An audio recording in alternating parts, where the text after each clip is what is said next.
They walked among us. Welcome, everybody. My name is Noel Joshua Hadley. This is The Unexpected Cosmology, and I'm going to be doing something a little bit different tonight. I'm going to be reading from this book right here, Giants in America. And what this is it's just a series of newspaper clippings from the 1800s. Now, I could very well just sit here and tell you that there are numerous, dozens, hundreds, really, of newspaper articles from the 1800s that all talk about these giants that are being dug out of the earth in America. But I personally have a thirst for knowledge, and I know you do too. And this episode, this video is geared towards those of you who would like to hear from the horse's mouth, really, from the newspapers that describe this event. And it's bizarre how public this knowledge really truly was. I mean, this was a table talk conversation, these massive giants that were being dug up, and then something happened and got scrubbed. Now, this is, of course, something that I personally put out. This is my collection. I'll be reading tonight from my collection of stories, newspaper stories, and you can see it's kind of thin, but this is just pure. I can open it up for you. This is just straight accounts, and it's not the first that I put out. There's a couple of others that I've put out, like right here, the Earth Not a Globe Review, Volume 1, Earth Not a Globe Review, Volume 2, and these, of course, were from the 1890s in England, really London-based, the Zetetic Society, and going through their articles and publishing it for you guys. Before we get going tonight, I do want to bring up the sponsor for tonight's video is Hebrew Match. For those of you who are looking for your helpmeet or looking for a helpmeet to help you walk out the Father's commands, HebrewMatch.com just launched. Give it a try. It's free to sign up. And what else did I want to go over? Oh, this is where you can pick it up in the store. This is what we're going through tonight. Giants in America. There will be a link under this video for you to go check it out. And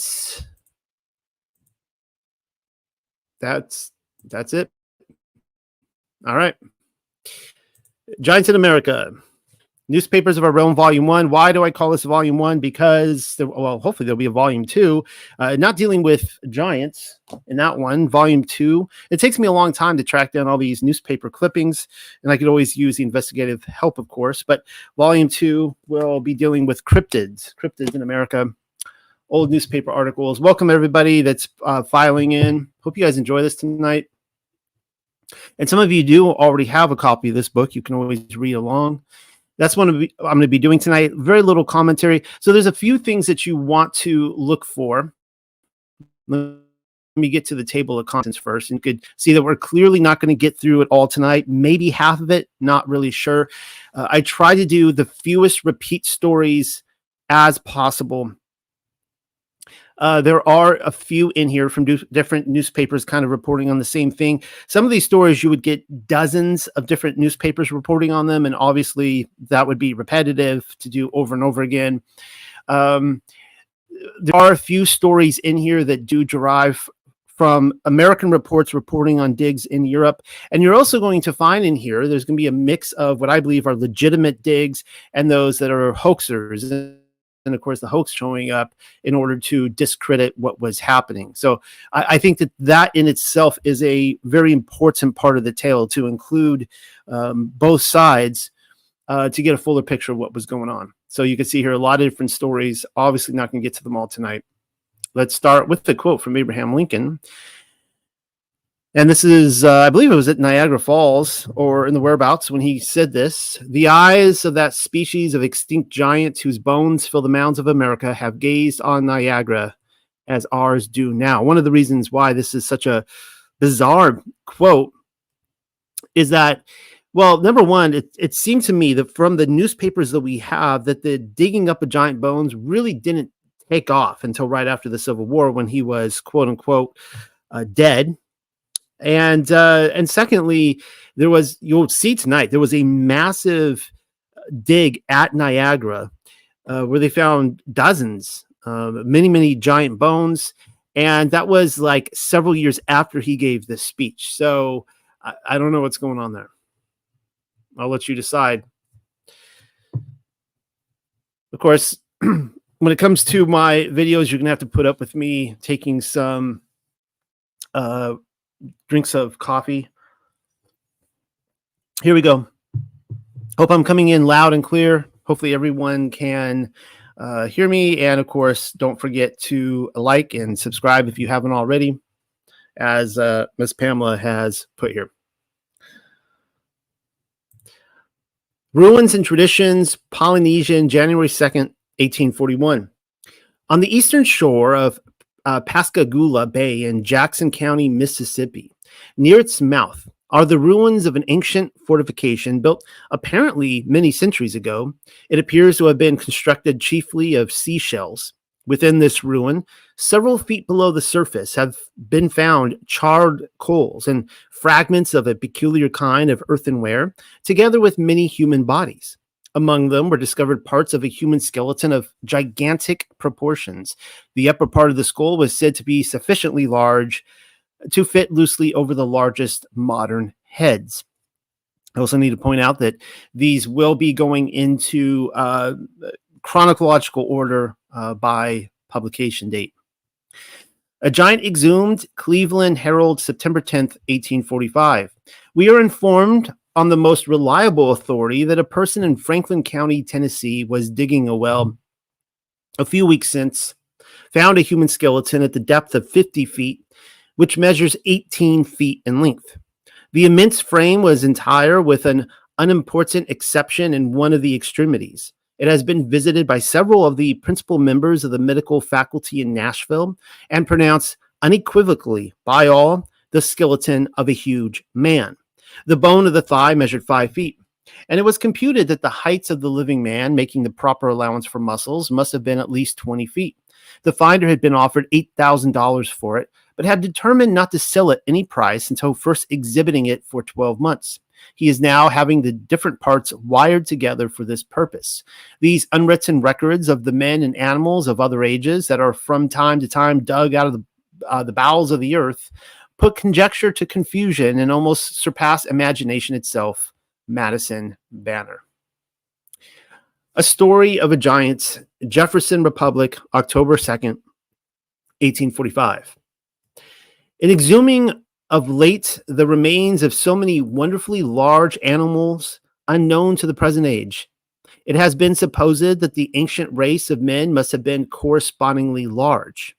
Now, I said I wouldn't be commenting much, but this is interesting because Darwinian evolution would not take off yet. I mean, we're like at least 2 decades away from Charles Darwin's expedition.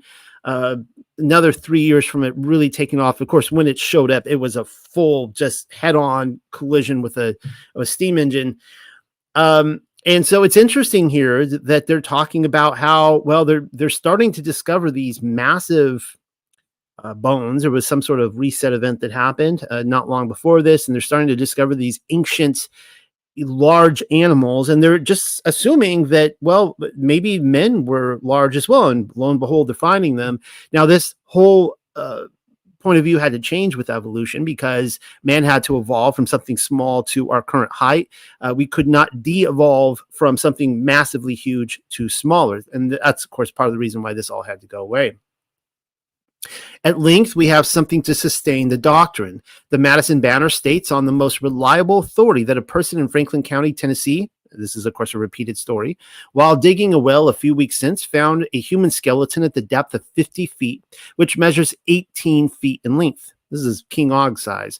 The immense frame was entire, with an unimportant exception in one of the legs.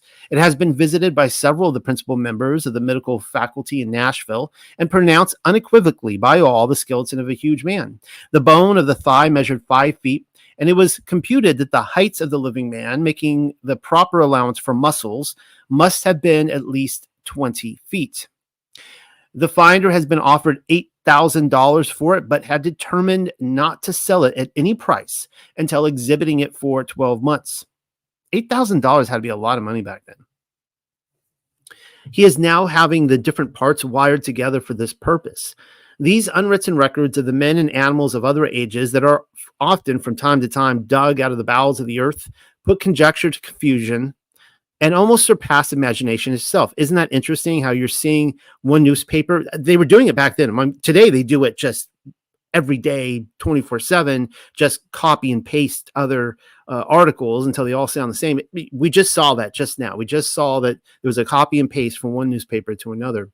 History informs us that the Emperor Maximum was 8 feet 6 inches in height. In the reign of Claudius, the man was brought from Arabia 9 feet 9 inches tall. John Middleton of Lancashire, England, was 9 feet 3 inches, and Cotter, the Irish giant, 8 feet 7 inches. But our American skeleton, if we have really found such a one, will throw all other giants in the shade. Giant Bones, Western Weekly Review, November 11th, 1845. There have been recently dug up in Williamson County, Tennessee, 7 miles from Franklin, the bones of a giant, and no mistake. We have conversed with an intelligent and enterprising gentleman of our city who has seen, examined, and purchased an interest in the skeleton. From him, we derive the following facts.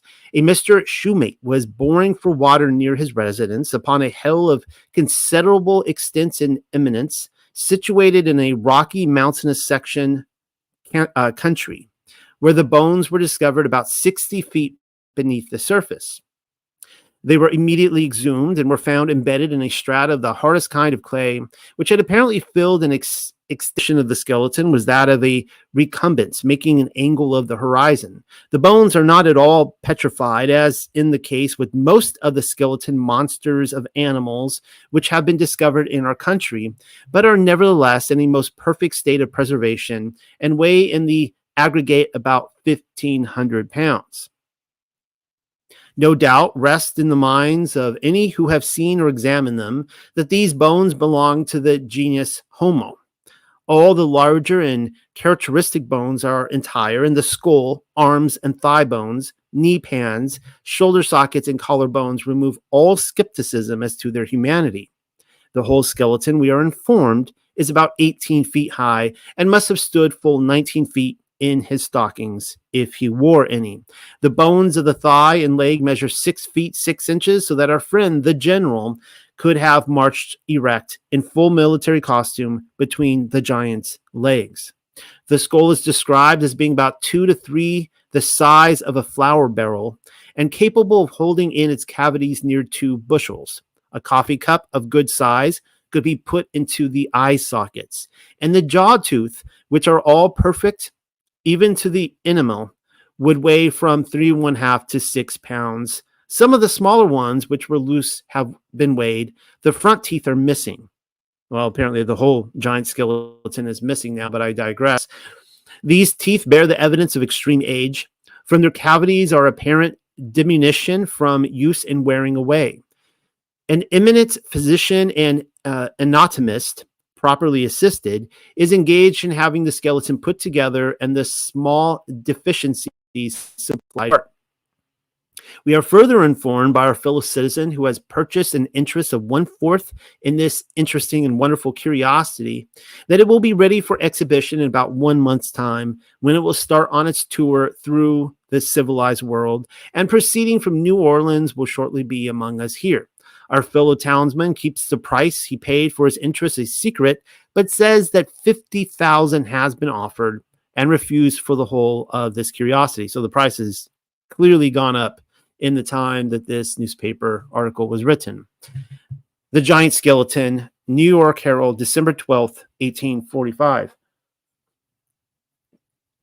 The skeleton discovered in Williamson County in this state, and supposed to be that of a human being, has frequently been referred to within a few days past in the House of Representatives. Notwithstanding the description given of it, as Walter von Twiller would say, we have our doubts about the matter. This skeleton was found about 60 feet beneath the surface of the earth, embedded in a stratum of the hardest kind of clay. The bones are said to be in a perfect state of preservation and weigh in the aggregate 1,500 pounds. All the large and characteristic bones are entire, and the skull, arms, and thigh bones, knee pans, shoulder sockets, and collar bones remove all doubts. And the animal to whom they belonged has been decided to belong to the genus Homo. This gentleman, when he walked the earth, was about 18 feet high, and when clothed in flesh, must have weighed not less than 3,000 pounds. See, every single newspaper article I read, even though it's the same giant we're going through, we get little bits of different description. They're kind of interesting. I think that was the first we got his weight. The bones of the thigh and leg measure 6 feet 6 inches. There's that science number for you. His skull is said to be about 2/3 the size of a flour barrel and capable of holding in its cavities near 2 bushels. He must have had a goodly quantity of brains, and if intellect being proportioned to the size of the brain, he must have possessed extraordinary intellectual powers. The description further states that a coffee cup of good size could be put in the eye sockets. The jaw teeth weigh from 8½ to 6 pounds. It is stated that an eminent physician and anatomist is engaged in putting the skeleton together, and that it will shortly be ready for public exhibition. Nashville Orthopolitan. Moving on, the gigantic fossil man, according to American Journal of Science, March 1846, Article 12, remarks on some fossil bones recently brought to New Orleans from Tennessee and from Texas by William M. Carpenter, M.D., professor in the Med Col of Louisiana. If I'm not mistaken, I think this is the same giant we're still talking about. Fossils from Tennessee, the gigantic fossil man being the skeleton of a young mastodon. Much interest has been recently excited by the announcement of the discovery in Tennessee of the remains of a man 18 feet high. The papers teemed with accounts of the prodigy, and public confidence was secured by the assertion that the distinguished physicians of the West had testified that they were human remains. About the last of December, these remains reached this city, and on the 1st of January, I was requested by a distinguished surgeon here to go with him on the invitation of the proprietor to examine them and give an opinion. They had been erected in a high room. The skeleton was sustained in its erect position by a large upright beam of timber. At a glance, it was apparent that it was nothing more than the skeleton of a young mastodon, one of Godman's tetracaulodons with sockets for 4 tusks. The bones of the leg and ankles were complete, the metatarsal bones wanting. Most of the vertebrae were present, the ribs mostly of wood. The pelvic arrangement was entirely of wood. The scapulae were present, but somewhat broken, and were rigged on with a most human-like elevation. Pieces of ribs supplying the want of clavicles. The osseous parts of the head were portions nearly complete of the upper and lower jaws. Some of the molars were quite complete. Of the tusk, only one little stump remained, but the 4 alveoli of the upper jaw had large, incisive-looking wooden teeth fitted into them, and the lower jaw supplied to correspond. The cranium was entirely wanting from the lower margin of the orbits back, but a rawhide cranium was fitted to, which was much more becoming to the animal in his new capacity than the old one would have been. The artificial construction was principally in the pelvis and head, and take it as thus built up, with its half-human, half-beast-like look, and its great hooked, incisive teeth. It certainly must have conveyed to the ignorant spectator a most horrible idea of a hideous, diabolical giant, of which he no doubt dreamed for months. To one informed in such matters, it really presented a most ludicrous figure. So you notice what's happening now. The person who had it for exhibition was honest, I believe, in his convictions as to its being the remains of a man, having been confirmed in them by numerous physicians, whose certifications he had in his possession, and having asked and received my opinion, he determined to box it up, never to be exhibited again as the remains of a human being. So isn't that interesting? So this guy he finds this incredible 18, 19-foot skeleton that is being deemed by multiple physicians as human, right? They're all saying this is a human skeleton. And then the scientists come in this case, it is the American Journal of Science, and they come in and it's not just that they claim that they prove him wrong. it mysteriously goes away. He boxes the thing up. I mean, if he had misidentified it, it was still a magnificent find that was worth something. It would have been worth money if what they were saying is true. They're just, claiming it's a giant, like a kind of elephant creature, a mastodon, kind of a cyclops creature. You know how it goes. Moving on. So that's the end of that one right there. I don't think we're going to hear about that one again. Let's see what else we can discover. Untitled notice, the Ottawa Free Trader, April 10th, 1846. The great skeleton giant, 19 feet high, which was dug up in Tennessee. Oh, I guess we're not done yet. Proves to be the imperfect skeleton of a young mastodon set up upright on its hind legs, and by the aid of artificial substitutes for some of the principal bones which were wanting, made to assume a moderately human appearance. Boston Post. So they're going, of course, off of the American Journal of Science here. Humbug Credulity, Mechanics Advocate, February 25th, 1847.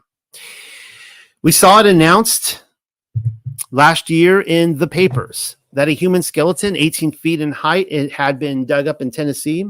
It was shortly after exhibited through the Mississippi Valley and found its way to New Orleans in the hands of a man who had purchased it on speculation.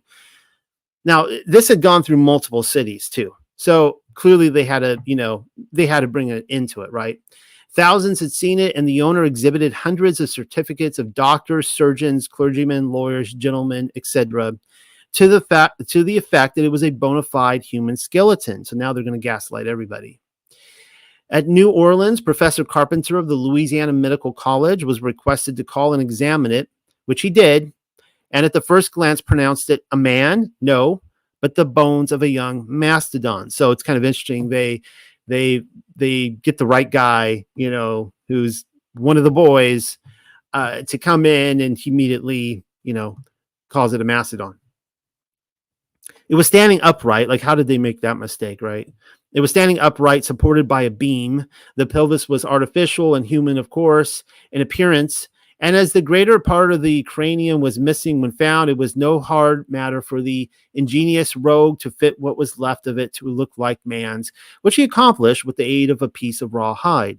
When told of the hoax by the professor, the owner declared he would never exhibit it again, and he probably has not, for its fame has not reached our ears of late through the columns of the press. Again, I mean, if I found something in my backyard that was a massive animal, an ancient animal, whatever, even if it was misclassified at first, which I think, again, this whole story is suspect.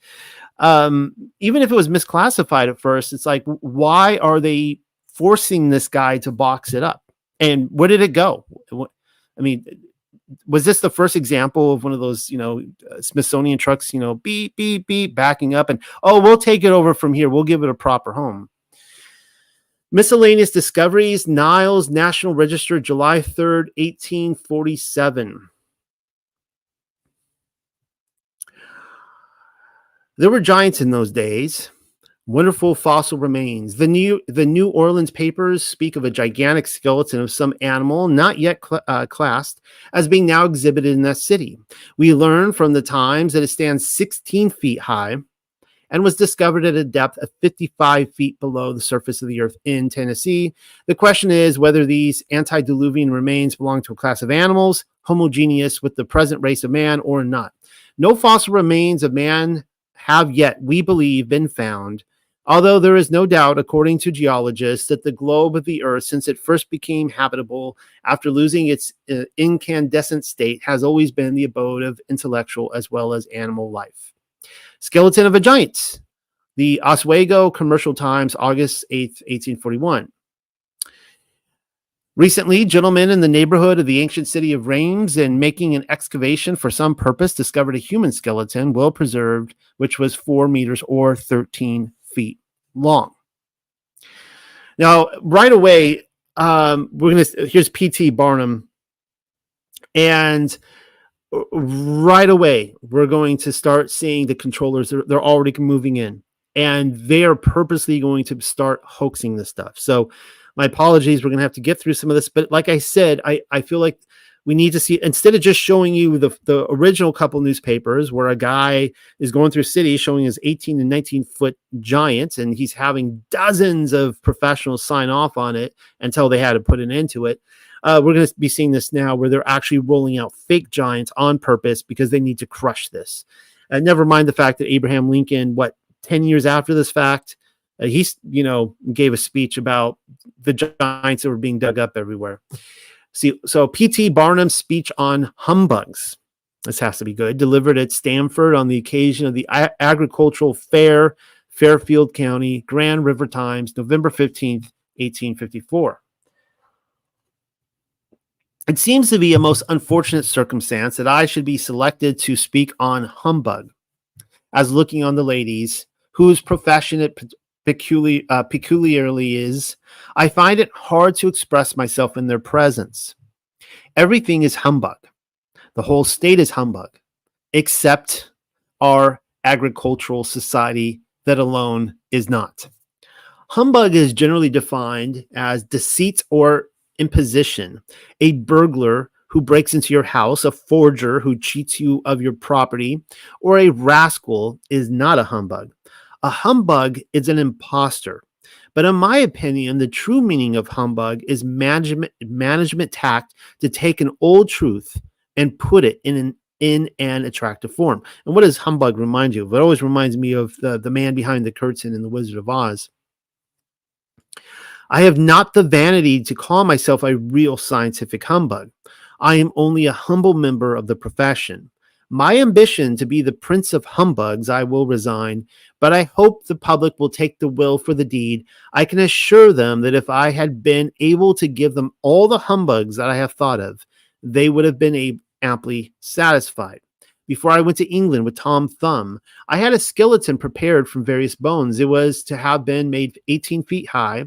It was to have been buried a year in Ohio and then dug up by accident so that the public might learn there were giants of old. You see what he's doing here? The price I was to pay the person who proposed to put the skeleton together was to have been $225. By finding Tom Thumb more successful than I thought, I sent word not to proceed with the skeleton. My manager, who never thought as highly of the scheme as it deserved, sold the skeleton for $50 or $75. 7 years afterwards, I received from the South an account of a gigantic skeleton that had been found. Accompanying it were certificates of scientific and medical men as to genuineness. The owner asked $20,000 or $1,000 a month. I wrote to him if he brought it on, I would take it if I found it as represented or would pay his expenses if not. I found it was my old original humbug come back to me again. Of course, I refused it, and I never heard of it afterwards. Medical Intelligence, the Boston Medical and Surgical Journal, June 19th, 1856. Western Giants in their slumber. The Burlington, Iowa State Gazette says that while some workmen were engaged in excavating from the cellar of Governor Grimes' new building on the corner of Main and Valley Streets, they came upon an arched vault some 10 feet square, which, on being opened, was found to contain 8 human skeletons of gigantic proportions. The walls of the vault were about 14 inches thick, well laid up with cement or indestructible mortar. The vault is about 6 feet deep from the base to the arch. The skeletons are in a good state of preservation, and we venture to say are the largest human remains ever found, being a little over 8 feet long. Now, already starting out, we saw that there were giants larger than that, but we'll give it to them. There several skeletons dug up that were over 8 feet tall, which is very tall. Skeleton of a giant found, the New York Times, November 21st, 1856. A day or two since, some workmen engaged in subsoiling the grounds of Sherrick Wicken at his vineyard in East Wheeling came across a human skeleton. Although much decayed, there was little difficulty in identifying it by placing the bones, which could not have been belonged to others than a human body, in their original position. The impression made by the skeleton in the earth and the skeleton itself was measured by the sheriff and a brother in the craft local, both of whom were prepared to swear that it was 10 feet 9 inches in length. Its jaws and teeth were almost as large as those of a horse. The bones are to be seen at the sheriff's office. Wheeling Times, another giant that appears to have disappeared from the sheriff's office. There were giants in those days. Balus Monthly Dollar Magazine, August 1860. The theory that humanity of the antediluvian period existed in forms which would now be considered colossal has found many adherents among scientific men. A fossil skeleton of enormous size, recently discovered near Abbeville, France, and this is what's telling you that there are some in here that reports on European finds, was regarded as a proof of this theory. A Dr. Fulrat of Berlin has more recently found other remains of some antediluvian giants in the village of Guten, near the junction of the Rhine and Dussel. The discovery has created quite a flutter among the wise men of Germany, and a commission has been formed for digging in diverse places of the same geological formation as that wherein the giant skeleton was. Reported discovery of a huge skeleton from the St. Rapids, Minnesota Sentinel, December 18th. This would be 1868, so the Civil War has come to an end. Not too much digging up of giants, I guess, during the Civil War, huh? I guess they were busy doing other things. The New York Times, December 25th, 1868. I guess they were busy with their Masonic war games for a few years. A day before yesterday, while the quarrymen employed by the St. Rapids Water Power Company were engaged in quarrying rock for the dam, which is being erected across the Mississippi, at this place found embedded in the solid granite rock the remains of a human being of gigantic status. About 7 feet below the surface of the ground and about 3.5 feet beneath the upper stratum of rock, the remains were found embedded in sand, which evidently had been placed in the quadrangular grave which had been dug out of the rock to receive the last remains of the antediluvian giant. The grave was 12 feet in length, 4 feet wide, and about 3 feet in depth, and is today at least 2 feet below the present level of the river. The remains are completely petrified and are of gigantic dimensions. The head is massive, measuring 31.5 inches in circumference, but low in the as frontis and very flat on top. The femur measures 26.25 inches and the fibula 25.5, while the body is equally long in proportion. From the crown of the head, to the sole of the foot, the length is 10 feet 9.5 inches. The giant must have weighed at least 900 pounds when covered with a reasonable amount of flesh. I would equate this one to about a Goliath-sized. The petrified remains, and there is nothing left but the naked bones, now weigh 304.25 pounds. The thumb and fingers of the left hand and the left foot from the ankle to the toes are gone, but all other parts are perfect. Over the sepulcher of the unknown dead was placed a large flat limestone rock that remained perfectly separated from the surrounding granite rock. I don't know if one thing you notice that is happening here is that obviously back in the 19th century, people were very biblically literate. And so when they're talking about, all they have to say is antediluvian, people know they're talking about Noah's flood. The question I have, though, is why assume? Like, how do they know that this was Noah's flood? My point being that it could have been a later event. There's no reason to assume, unless if they had really done the detective work on this. Cardiff giant undone with an enormous iron helmet. So a lot of you know about the Cardiff giants and probably where this is going. Ohio Democrat, January 14th, 1870. On Tuesday morning last, while Mr. William Thompson, assisted by Mr. Robert R. Smith, was engaged in making an excavation near the house of the former, about half a mile north of West Hickory, preparatory to erecting a derrick, they exhumed an enormous helmet of iron, which was corroded with dust. Further digging brought to light a sword, which measured 9 feet in length. Curiosity incited them to enlarge the hole, and after some little time, they discovered the bones of two enormous feet. Following up the lead they had so unexpectedly struck, in a few hours' time, they had unearthed the well-preserved remains of an enormous giant belonging to a species of the human family, which probably inhabited this and other parts of the world at the time of which the Bible speaks when it says, and there were giants in those days. And of course, don't forget, they always leave out the part and afterwards. The helmet is said to be of the shape of those among the ruins of Nineveh. The bones of the skeleton are a remarkable white. The teeth are all in their places and all of extraordinary size. These relics have been taken to Tionesta, where they are visited by large numbers of people daily.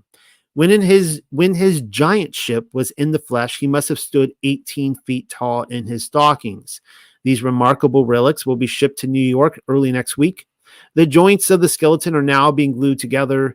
These remains were found about 12 feet under the surface of a mound, which had been thrown up probably centuries ago, and which was not more than 3 feet above the level of the ground around it. $5,000 reward, broadside advertisement published at Saratoga Springs, New York, August 10th, 1870. A $5,000 reward for a piece of the same material as the Cardiff giant.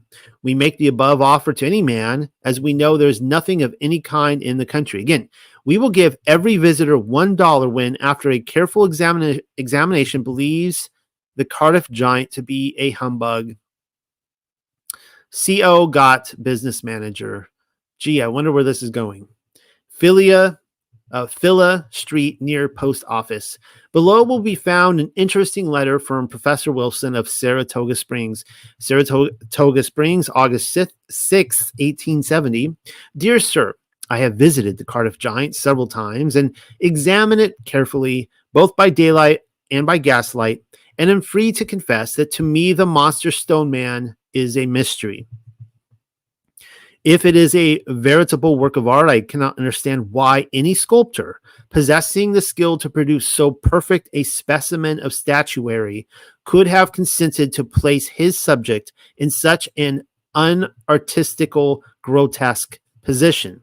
Again, I cannot understand how, by any known art, the whole surface of the body could possibly be made to exhibit so perfectly the perspiratory and oil tubes visible in all parts, not only to the naked eye, but especially so under a microscope. Again, if it is a veritable work of art, and as some claim, a very recent one, I defy any man to show how the abrasion of the limbs on one side, manifestly produced by the action of the elements, could possibly be imitated by artificial means. That it is a humbug and imposition, I cannot stultify myself sufficiently to believe. If it is a petrification, as some honestly think, to what race did the monster belong?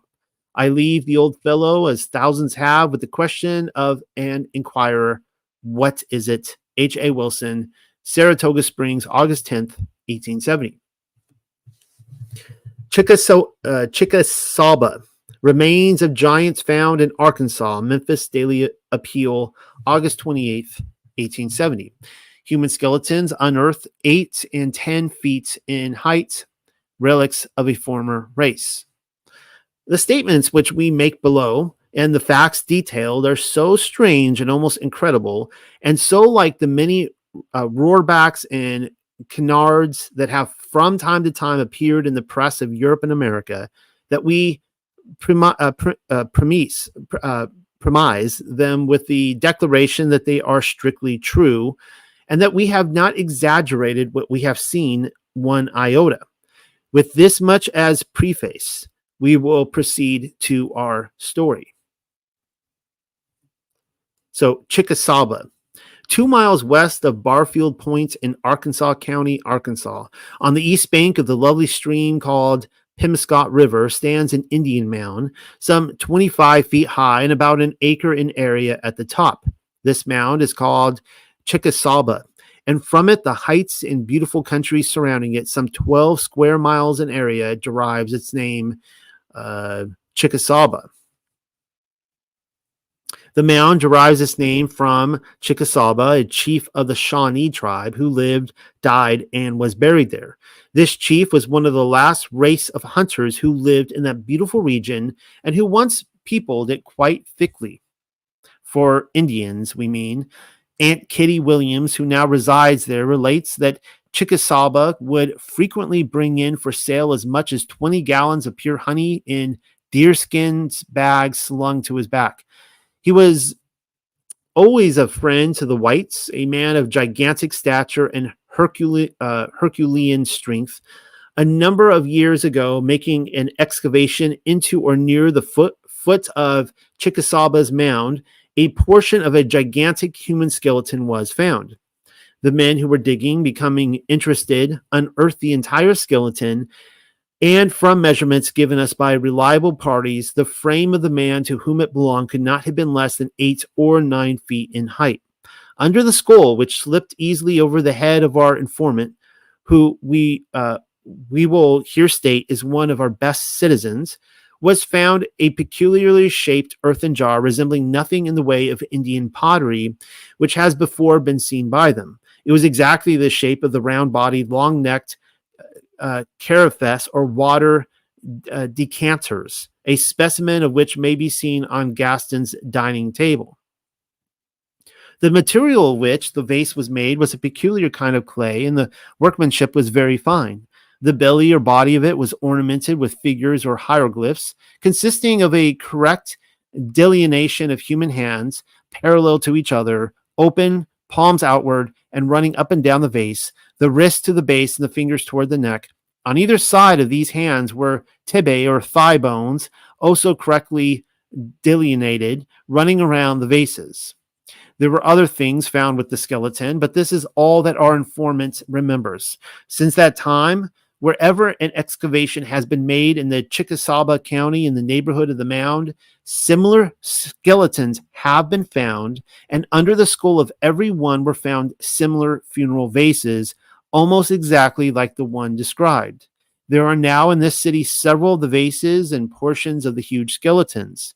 One of the editors of the Appeal yesterday measured a thigh bone, which is fully 3 feet long. The thigh and shin bones, together with the bones of the foot, stood up in a proper position in a physician's office in this city, measured 5 feet in height, and show the body to which the leg belonged to have been from 9 to 10 feet in height. At Buford's Landing near Barfield, in digging a deep ditch, a skeleton was dug up, the leg of which measured between 5 and 6 feet in length, and other bones in proportion. In a very few days, we hope to be able to lay before our readers accurate measurement and descriptions of the portions of the skeletons now in the city and of the artifacts found in the graves. It is not a matter of doubt that these are human remains. Now, they have to be careful saying this, because as soon as they say, without a doubt, this is Homo, the species of Homo, human remains, somebody else is going to come along, some scientific society, and say, sorry, you misidentified a Tyrannosaurus Rex. But of a long extinct race, a race which flourished, lived, and died many centuries ago, in those days told of in Scripture, and there were giants in those days. And again, remember, they always quote that as pre-diluvian, not afterwards. It was Sir Hans Sloane, we believe, who first put forth the theory that the gigantic bones found in various parts of the old world were not human remains. This so ill according with the popular ideas and superstitions about giants was considered the rankest sort of heresy at the time. But Cuvier, the great anatomist, proved them in almost every instance to be proportions of the fossils of mammoths. You see what I'm saying? There we go. Megatheriums, mastodons, etc. The bones that he examined, however, were those of such apocryphal skeletons as that found in Sicily in the early part of the 18th century, 300 feet long, of Bucart, found at Valence in 1705, 30 feet high, of the Chevalier Rinson, found at Rouen in 1509. Within the past century, there have been numerous well-attested instances of giants over 8 feet in height. With these individual instances before us, and knowing the enormous size of almost the entire population of portions of Kentucky, We do not need to be disciples of Henrion, the French academic, who believed Adam was 120 live feet high, Noah 27 feet, Moses 20 feet, and so on down to the era of Christ, when the decrees stopped, to be convinced that the race of Aboriginal men who built the large mounds in various parts of the country were of gigantic frame and enormous stature. So isn't it interesting? Like, you don't hear a lot of this anymore. And I've covered this before, this idea that Adam was enormous size, 120 feet high. I'm of the opinion that the skull that is found there, the Mount of Skulls, where Messiah was crucified, may be Adam's skull. It's a massive skull. It'd be a huge, huge individual. And then, of course, Noah being 27 feet high. I've heard estimates of anywhere from 15 to 30 feet. And, of course, I believe that the altar that is found there at Ron Wyatt's Ark site, it's unhewn stone. It was put there by a massive individual, and he was estimated to be about that 15 to 30 feet, the individual who built that. And of course, then we see Moses 20 feet high. I haven't heard that one before. I would think by that time they had shrunk down considerably, but nevertheless, that's interesting. Let's keep reading. The giant skulls with perfect teeth, Daily Telegraph, August 23rd, 1871. Dunnville, Ontario. There is not the slightest doubt that the remains of a lost city are on this farm. At various times within the past years, the remains of mud houses with their chimneys have been found, and there are dozens of pits of a similar kind to that just unearthed, though much smaller in the place which has been discovered before, though the fact has not been made public hitherto. The remains of a blacksmith shop containing 2 tons of charcoal and various implements were turned up a few months ago. The farm, which consists of 150 acres, has been cultivated for nearly a century and was covered with a thick growth of pine, so that it must have been ages ago since the remains were deposited there. The skulls of the skeletons are of an enormous size and all manner of shapes, about half as large again as are now to be seen. The teeth in most of them are still in an almost perfect state of preservation, though they soon fall out when exposed to the air. It is supposed that there is gold or silver in large quantities to be found in the premises, as mineral rods have invariably, when tested, pointed to a certain spot and a few yards from where the last batch of skeletons was found, directly under the apple tree.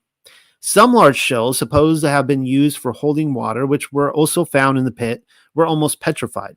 There is no doubt that if there is a scheme of exploration carried on thoroughly, the result would be highly interesting. A good deal of excitement exists in the neighborhood, and many visitors call at the farm daily.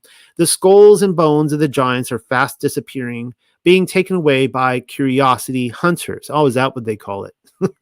It's the curiosity hunters coming to take away the giant bones. They're disappearing, people. They used to be all over this land, and they're just curiously, just nobody knows where they're ending up. One day they're in a sheriff's station, and the next, who knows? It is the intention of Mr. Fredenberg to cover the pit up very soon. The pit is ghastly in the extreme. The farm is skirted on the north by the Grand River. The pit is so close to the banks, but marks are there to show where the gold or silver treasure is supposed to be under. From the appearance of the skulls, it would seem that their possessors died a violent death, as many of them were broken and dented. The axes are shaped like tomahawks, small but keen instruments. The beads are all of stone and of all sizes and shapes. The pipes are not unlike in shape the cuddy pipe, and several of them are engraved with dogs' heads. They have not lost their virtue for smoking. Some people profess to believe that the locality of the Fredenberg farm was formerly an Indian burial place, but the enormous stature of the skeletons and the fact that pine trees of centuries' growth covered the spot go far to disprove this idea. Niagara's Ancient Cemetery of Giants. Daily Telegraph, August 23rd, 1871. This is what I started out talking about, that Lincoln gave a speech in the whereabouts of this area back in, I'm assuming, 1864? And I'm assuming I'd have to look up the exact dates of when he gave that speech, but just within several years later, they find this: a remarkable sight, 200 skeletons in Cayuga Township, a singular discovery by a Torontonian and others, a vast Golgotha opened to view. Some remains of the giants that were in those days from our own correspondence. So isn't it, just really quickly point out here that we saw immediately they were trying to disprove it. And then there's people, insiders, the humbugs showing up to try to, what they say is, they were hoaxing this just to mess with people's heads. They're gaslighting everybody. And yet this just keeps happening. And they just keep digging up and they keep digging up. And at this point in history, they don't seem to be able to stop it. I should say they can't seem to be able to stop it. On Wednesday last, Reverend Nathaniel Wardle, Messrs. Orrin Wardle of Toronto and Daniel Fredenberg were digging on the farm of the later gentleman, which is on the banks of the Grand River in the township of Cayuga. When they got to 5 or 6 feet below the surface, a strange sight met them. Piled in layers, one upon top of the other, were some 200 skeletons of human beings, nearly perfect, around the neck of each one being a string of beads. There were also deposited in this pit a number of axes and skimmers made of stone.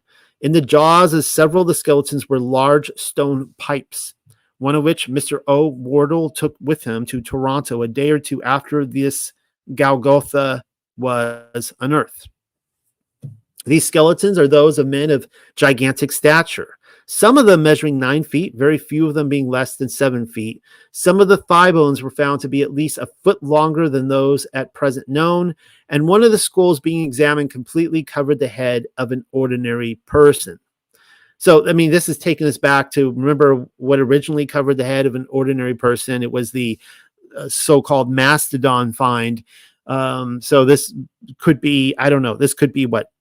Another 18-footer. And of course, most of them didn't get that big, right? They would be the ones to rule over the other giants or the mortals. These skeletons are supposed to belong to those of a race of people anterior to the Indians. Some 3 years ago, the bones of a mastodon were found embedded in the earth. See, they had to bring that up, didn't they? They had to throw that in there. Were found embedded in the earth about 6 miles from the spot. So apparently all these very large, they can't ignore the fact that these guys are like 9 feet tall. Those are giants. Those are clearly Goliath-sized giants. But they had to bring up, but there was a mastodon, so apparently these 9 foot tall giants were buried with a mastodon. Apparently, that must be it. 6 miles from the spot. Or maybe a mastodon just wandered and fell into the grave and died down there with them as they were burying it. Who really knows? The pits and its ghastly occupants are now open to the view of any who may wish to make a visit there. And that probably didn't go over well. Wonderful Discoveries, Daily State Journal, September 6, 1871, a cave of dead Indians. Look what they just said here, mammoth remains. We copy the following wonderful story about the Petersburg Index of this morning, but for the reliable source from which it emanates and the character of its informers, we would be disposed to doubt its truthfulness. The following information is given us by gentlemen of the highest character and credit who have seen with their own eyes, touched and tested with their own hands, the wonderful objects of which they make report. The workmen engaged in opening a way for the projected railroad between Wilden and Gettysburg struck Monday, about 1 mile from the former place, in a bank beside the river, a catacomb of skeletons, supposed to be those of Indians of a remote age and a lost and forgotten race. The bodies exhumed were of a strange and remarkable formation. The skulls were nearly an inch in thickness. The teeth were filed sharp, as are those of cannibals. The enamel perfectly preserved. The bones were of wonderful length and strength, the femur being as long as the leg of an ordinary man, the stature of the body being probably as great as 8 or 9 feet. Near their heads were sharp stone arrows, stone mortars in which their corn was brayed, and the bowls of pipes, apparently of soft, friable soapstone. The teeth of the skeletons are said to be as large as those of horses. One of them has been brought to the city and presented to the officers of the Petersburg Railroad. The bodies were found closely packed together, laid tire on tire, as it seemed. There was no discernible ingress or egress to the mound. The mystery is who these giants were, to what race they belonged, to what era, and how they came to be buried there. To these inquiries, no answer has yet been made. And meantime, the ruthless spade continues to cleave body and skull asunder, throwing up in mingled masses the boner of the heroic tribe. We hope some effort will be made to preserve authentic and accurate accounts of these discoveries and to throw some light, if possible, on the lost tribe, whose bones are thus rudely disturbed from their sleep in Earth's bosom. So sounds like this whole site was being completely destroyed. Race of giants found an underground tomb under Old Stone Fort in Tennessee. Weekly Times, March 30th, 1872. Near this city is a cave commonly known as Bone Cave, from which have been brought at various times by boys and other persons who have tried to explore its hidden recesses, human bones of unusual size. The popular legends of the people are to the effect that it is somewhat connected with the people or race which created the Old Stone Fort, which stands a short distance to the west of the town. A few days since some boys discovered an almost entire skeleton of mammoth size, so there you see the setup again. The bones of the forearm were nearly 20 inches long, while the bones of the lower part of the leg were longer than an ordinary man's limb, foot, and all. The jawbone of this giant would slip over the face of an ordinary man. Stimulated by these discoveries and a laudable desire to learn the secrets of this mysterious cavern, on last Thursday, 6 gentlemen, including the editors of this paper, made this necessary preparation and started out to explore the Bone Cave. After an exhilarating walk of 2 miles through a clear, bracing air, we reached the entrance of the cave where, divesting ourselves of our overcoats and lighting our torches, we entered one of the many passages, but after a short scramble, we found further advance stopped by large pieces of rock that had fallen and blocked up the passage. Soon other members of the party came down and explorations commenced. We found ourselves in a vaulted chamber about 25 feet wide by 60 long, with passages leading in every direction. Following one, we rambled on for 40 or 50 feet, and then there appeared one of the most beautiful lakes we have ever seen. The water was clear and sweet, and the ceiling over the water, studded with stalactites, reflected back the light from our torches like gems. That sounds actually stunning. Take me to it. I want to go see it. We had no means of ascertaining the size of the lake, for the banks were perpendicular and it seemed like a pearl set in a bed of rocks. Another passage, which was explored by B.F. Fleming, was found to extend in a direct line toward the Old Stone Fort. This passage followed for a distance of nearly 200 feet when further progress was stopped by the passage being filled up with debris. This passage looks as if it had been cut from the solid rock by the hand of man and gives rise to the hypothesis that at some time, far back in the Dark Ages, this cave was used by a race of men, giants, if you like, that built this stone fort and the mounds, and that this underground passage led from the fort to the cave a mile distant. After a good look at this part of the cave, we returned to daylight, having been underground 3 hours and traversing over a mile inside the cave. After partaking of a lunch sent us by a very hospitable lady whose name we have mislaid, but not her kindness. How sweet. We had a short search in the tunnel known as the Dead House. Here we found many bones, but all in a state of decomposition and decay. This tunnel or chamber is coated with a soft, loose soil to a depth of a foot or more, into which one can plunge a stick with perfect ease, while all the rest of the cave is solid rock. Railroad workers unearthed giants. An Indian mound opened. Wisconsin Daily Free Press, October 7th, 1873. Hold on, guys. I need to get a little bit more coffee here. Maybe you guys can take a quick little coffee pee break. All right, I'm back. Where was I? October 7th, 1873.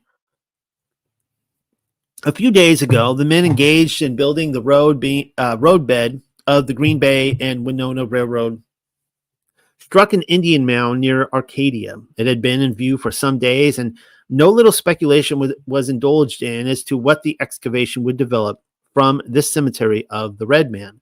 The discovery exceeded all anticipations. The skeleton of an Indian was found of such dimensions as to indicate that the frame must have been that of a giant. The jawbone easily enclosed the face of the largest laborer to be found on the work. The thigh bones were more like those of a horse than a man, hair heavy and remarkably well preserved. Pieces of blanket in which the body had been wrapped were taken out in a tolerable state of preservation. A number of Mexican coins were also found. The unusual size of the skeleton has excited considerable interest, and the curiosities will be carefully preserved for exhibition. Oh, sure they will. Monstrous. Central Press, November 26, 1873. Some interesting discoveries have just been made in a cave called King Solomon's Cave in Montana, United States, and an account of them is given by a correspondent of the Deer Lodge Independent who formed one of a party of explorers of the cave in question.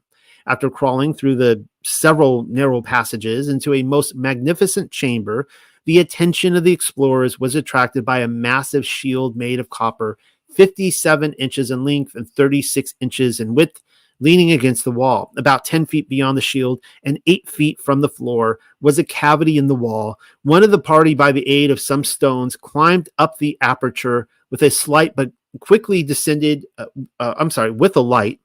It's getting late. He climbed up the aperture with a light. I think I need more coffee.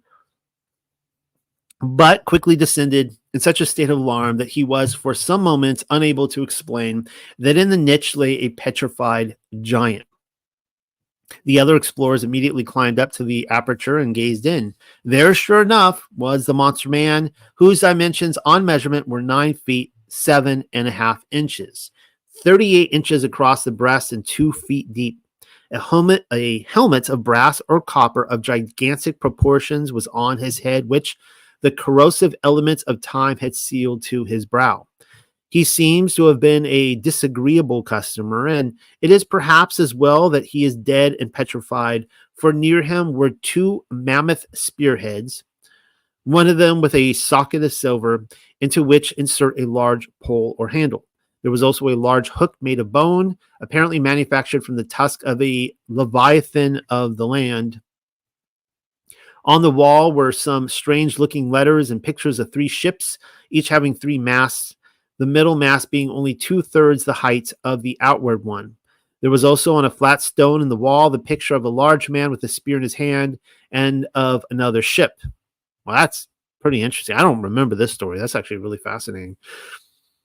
On removing this stone, another chamber was discovered in which were the bones of several more giants, a primitive quartz crusher, and a number of tools made of copper. It is supposed that these poor giants were at work 1,000 years ago in the cave, when a slide from the mountain above immured them in a living tomb. The search is to be further prosecuted, and in the meantime, the explorers are described as almost wild with the strange and curious things they have discovered.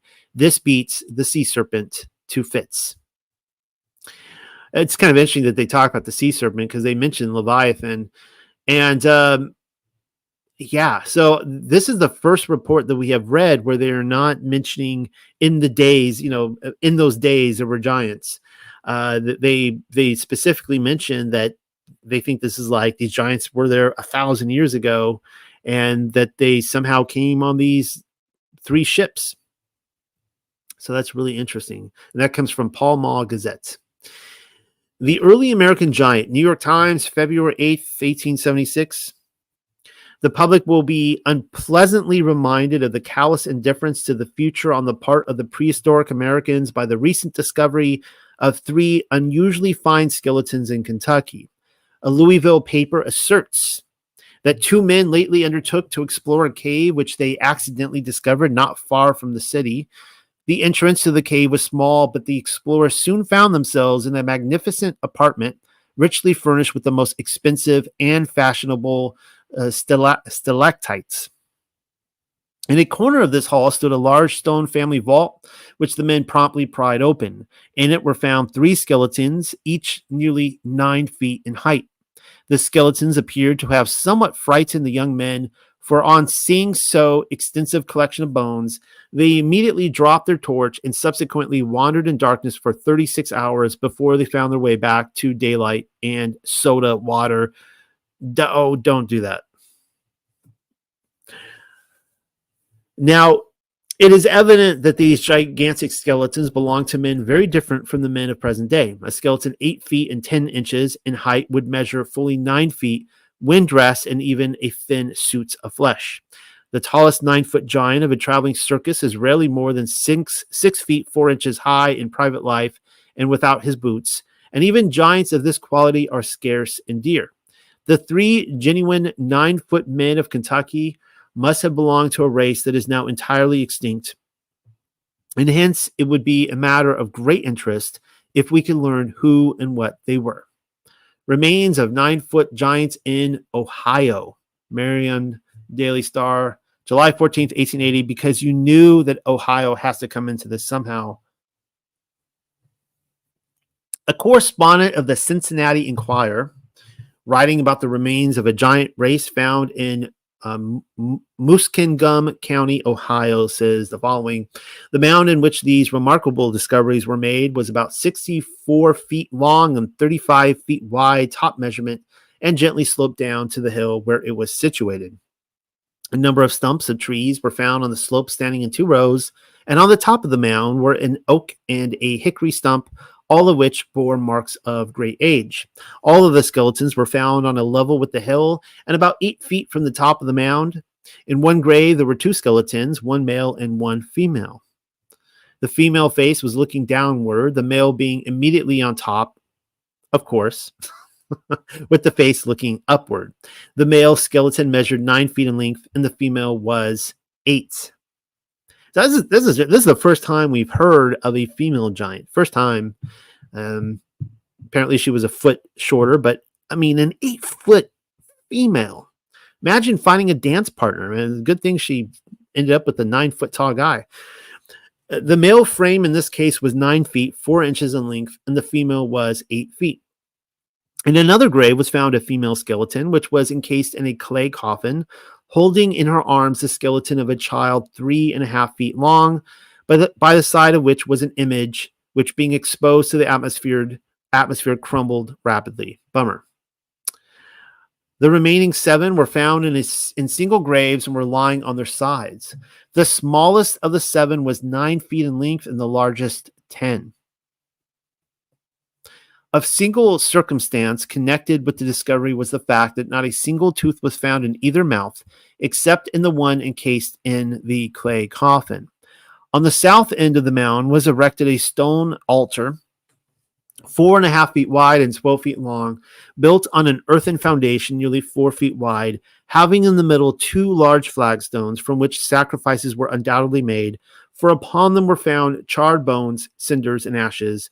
This was covered by about 3 feet of earth. An ancient tablet with possible hieroglyphs. What is now a profound mystery may in time become the key to unlock still further mysteries that were centuries ago commonplace affairs. I refer to a stone that was found resting against the head of the clay coffin above described. It is irregularly shaped red sandstone, weighing about 18 pounds, being strongly impregnated with oxide of iron, and bearing upon one side 2 lines of hieroglyphs. Ancient American Giants, the Scientific American, August 14th, 1880. The Reverend Stephen Bowers notes in the Kansas City Review of Science the opening of an interesting mound in Bush Creek Township, Ohio. The mound was opened by the Historical Society of the township under the immediate supervision of Dr. J.E. Everhart of Zanesville. It measured 65 by 34 feet at the summit, gradually sloping in every direction, and was 8 feet in height. There was found in it a sort of clay coffin, including the skeleton of a woman measuring 8 feet in length. Within this coffin was found also a child about 3.5 feet in length and an image that crumbled when exposed to the atmosphere. In another grave was found the skeleton of a man and a woman, the former measuring 9 and the later 8 feet in length. In a third cave occurred 2 other skeletons, male and female, measuring respectively 9 feet, 4 inches, and 8 feet. Now, when you talk about a child that's 3.5 feet in length, I mean, I wish we could do like the detective, the CSI work on this now, right?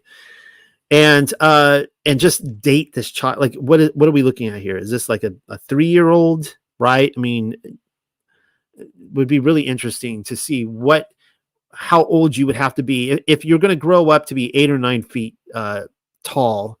I mean, 3.5 feet is not an accomplishment for a normal sized person, correct? So it'd be interesting to see how old they would be. 7 other skeletons were found in the mound, the smallest of which measured 8 feet, while others reached the enormous length of 10 feet. They were buried singly or each in separate graves. Resting against one of the coffins was an engraved stone tablet, now in Cincinnati, from the characters on which Dr. Everett and Mr. Bowers are led to conclude that this giant race were sun worshippers. And I haven't looked into where this tablet went. I'd be curious if it is found in a museum today or if it is gone forever. A giant skeleton must have been Goliath. Providence Evening Press, September 3rd, 1883. I guess that'd be the Honorable J.H. Hanley, a well-known and reliable citizen of Bernard, Missouri, writes to the Gazette the particulars of the discovery of a giant skeleton 4 miles southwest of that place. A farmer named John W. Hannon found the bones protruding from the bank of a ravine that had been cut by the action of the rains during the past years. Mr. Hannon worked several days in unearthing the skeletons, which proved to be that of a human being whose height was 12 feet. The head through the temples were 12 inches. From the lower part of the skull, the back to the top was 15 inches, and the circumference 40 inches. The ribs were nearly 4 feet long and 1 3/4 inches wide. The thigh bones were 30 inches long and large in proportion. When the earth was removed, the ribs stood about up high enough to enable a man to crawl in and explore the interior of the skeleton. Turn around and come out with ease. That's a pretty big skeleton, if you can make it into playground equipment. The first joint of the great toe above the nail was 3 inches long and the entire foot 18 inches in length. Try to... It's quite the shoe size right there. The skeleton lay on its face 20 feet below the surface of the ground, and the toes embedded in the earth, indicating that the body either fell or was placed there when the ground was soft. The left arm was passed around backward, the head resting on the spinal column, while the right was stretched out to the front and right. Some of the bones crumbled upon exposure to the air, but many good specimens were preserved and are now on exhibition at Bernard, and medical men are much interested. The skeleton is generally pronounced a valuable relic of the prehistoric age. Prehistoric giant skeleton found, Helena, Independent, October 10th, 1883. J.H. Hamley, a well-known and reliable citizen of Bernard, Missouri, writes to the Gazette the particulars of the discovery of a giant skeleton 4 miles southwest of that place. A farmer named John W. Hannon found the bones protruding from the bank of a ravine that has been cut by the action of the rains during the past year. So you're going to see that this is going to be a repeated story, but that's okay. Mr. Hannon worked several days in unearthing the skeleton, which proved to be that of a human being whose height was 12 feet. The head through the temples were 11 inches. From the lower part of the skull at the back to the top was 15 inches, and the circumference 40 inches. The ribs were nearly 4 feet long, 1 3/4 inches wide. The high bones were 36 inches long and large in proportion. When the earth was removed, the ribs stood high enough to enable a man to crawl in and explore the interior of the skeleton, turn around and come out with ease. The first joint of the greater toe above the nail was 3 inches long, and the entire foot 18 inches in length.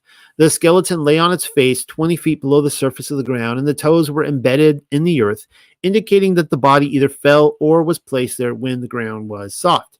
The left arm was passed around backward, the hand resting upon the spinal column, while the right arm was stretched out in the front and right. Some of the bones crumbled on exposure to the air, but many good specimens were preserved and are now exhibited at Bernard Medical School.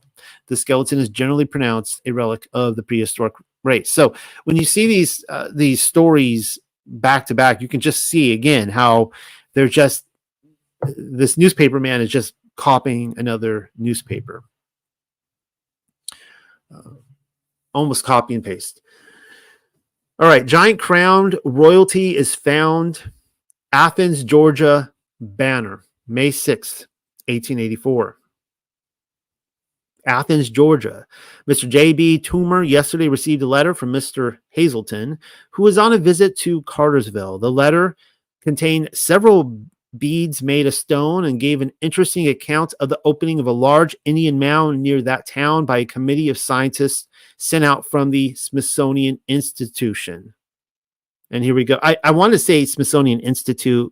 I mean, that just bugs me to no ends that I grew up with the Smithsonian Institute and now it is the Smithsonian Institution. But it is what it is. But anyways, this is the first time the Smithsonian shows up, and they're going to start showing up more and more. Now they're obviously taking an interest in this. Here we go. After removing the dirt for some distance, a layer of large flagstones was found, which had evidently been dressed by hand and showed that the men who quarried this rock understood their business. The stones were removed when in a kind of vault beneath them, the skeleton of a giant who measured 7 feet 2 inches was found. His hair was coarse and jet black and hung to his waist, the brow being ornamented with a copper crown. The skeleton was remarkably well preserved and taken from the vault intact. Near the skeleton were found the bodies of several small children of various sizes. The remains of the later were covered with beads made of bone of some kind. Upon removing these, the bodies were found to be encased in a network made of straw or reed, and beneath this was the covering of an animal of some kind. In fact, the bodies had been prepared somewhat after the manner of mummies and will doubtless throw new light on the history of the people who raised the mounds. Oh, will it? When have you heard in the history books about the mummies of North America? Upon the stones that covered the vault were carved inscriptions which, if deciphered, will probably lift the veil that has enshrouded the history of the race of giants that undoubtedly at one time inhabited the continent. Not if the Smithsonian has anything to say about that. All the relics were shipped to the Smithsonian. And that's all capital too. And all the relics were carefully packed and sent to the Smithsonian I can't even say it, institution. I need to learn to adapt to my new reality. This is the reality we live in now. It is now the Smithsonian Institution. Unlike these institutes, and are said to be the most interesting collection ever found in America. And of course, if you ask the Smithsonian Institution to clarify this, they claim that they have never received any of these ever. It's not on record. They don't have it. So this brilliant find that is supposed to change American history and how there were mummies and all sorts of stuff, giants, never existed. The explorers are now at work on a mound in Barlow County, and before their return home will visit various sections of Georgia where antiquities are found. On the Oconee River in Greene County, just above Powell's Mills, are several mounds, one of them very tall, and I don't even know that word, precipitous. It looks like a great word. I just wish I knew how to pronounce it. My apologies. I think I have a little bit more steam for a couple more, and then we're going to be cutting it off, and we'll have to pick this up again if you guys enjoy this. Again, I mean, the reason I put these all into a book form for you guys is because I personally think this documentation is well worth it to have on your shelf to refer to. I mean, I know I'm going to be referring to this, and Yeah, I mean, we all hear about these giants being dug up, but when you have them all in one collection, it's pretty awesome, right? Gigantic skeletons, Australia Times, or uh, Australia Times, September 5th, 1884. A Michigan paper reports the discovery of a gigantic human in a rock near the Sauk Rapids. It says the head is massive, 31 and 1/2 inches in circumference, is low in the front and very flat on the top. The femur measures 26 and 1/4 inches, and the fibula 26 and 1/2 inches, while the body is equally long in proportion. From the crown of the head to the sole of the foot, the length is 10 feet, 9 and 1/2 inches. The measure around the chest is 59 and 1/2 inches. This giant must have weighed at least 900 pounds. So, for everyone out there who's trying to lose weight and not too happy with how much you weigh, I guess it's all perspective, right? I mean, yeah, imagine this guy going on a diet. Anyways, this giant must have weighed at least 900 pounds when covered with a reasonable amount of flesh. The petrified remains, and there is nothing left but the naked bones, now weigh 304 pounds. The thumb and fingers of the left hand and the left foot from the ankle to the toes are gone, but all the other parts are perfect. Verily, there were giants in those days. I'm going to end on that note tonight. I'm kind of fading. I had a long work day, and tomorrow's going to be another long one. So, again, if you guys enjoyed this, one of the ways you could support what we're doing here at the Unexpected Cosmology is you can come pick up a copy for yourself. You could join Patreon. I'd really appreciate that. We need the ministry support. But if you like this, leave a comment below, like this video. Just tell me, hey, you know what? You want me to read the rest of it? I'll come on and read the rest of it for you guys. I'd love to do that. And yeah, good night, everybody. If I can even turn this thing off. Once more, good night, everybody. Have a good night.